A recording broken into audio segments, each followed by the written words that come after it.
Maqaa Abbaa, kan Ilmaa, kan Hafuura Qulqulluu, Waaqa tokko, Ameen. Maal singoonee garuu amantaan siyaasa irraatii bilisa, heerri mootummaallee kanuma nuuf ibsa.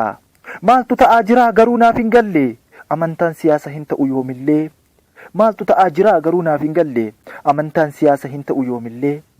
Maqaa amantiitiin hedduun mancaaqara, balaa daheeffatee kiristaanaan qala. Nan dagadhe seetee jimmaaf shaashamannee, keessi koo madaadhaa dhugaadhaan daganne. Nan dagadhe seetee jimmaaf shaashamannee, keessi koo madaadhaa dhugaadhaan daganne. Bifaan nu fakkaatee mana keenya saama, keenyayyuu ni caalaa maaf jedhuu Osaama. Maqaaf kiristaanni kan onneen siyaasaa, unu keessa jira dura suqaa baasa. Maqaaf kiristaanni kan onneen siyaasaa, unu keessa jira dura suqaa baasa. Dhiigni dhangala'ee shaashamannee irratti, qabeenyi gubatee dachee Jimmaa irratti, luboonni qalaman Jijjigaa irratti, taabotni saamamee kunoo hanga har'aatti. Hedduusaa dhabneerraa badii siyaasaatiin. Hedduusaa dhabneerraa badii siyaasaatiin. Ulfa garaa jiru dhiitanii buruqsu, ol deemaa funaanuu xobbee ija jaamsu.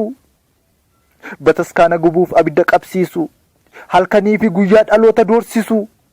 Sinitti fakkaate dhugaan sinin baasu. Halkanii fi guyyaa dhaloota doorsisu, sinitti fakkaate dhugaa sinin baasu. Dubartiin ulfumaanii duuteetu argamte, kiristaanummaan ishee fi kan wareegamte. Mana manaafiqii irra utaalanii, mana kiristaanaa hedduu kan gubanii. Duunees ni jiraannaa unuuf homaa miti. Bara durii kaasnee qalamaa as geenye, reebichaaf abiddaan hundumaa dandeenye. Amantaan siyaasa irraatii bilisa, unuuf homaa miti, mee isin nu dhiisaa.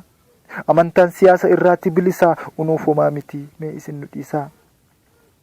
Kan nutti balleesse nuti hin dhabaarru, gaabbii hawwinaa fi kan nuti gargaarru.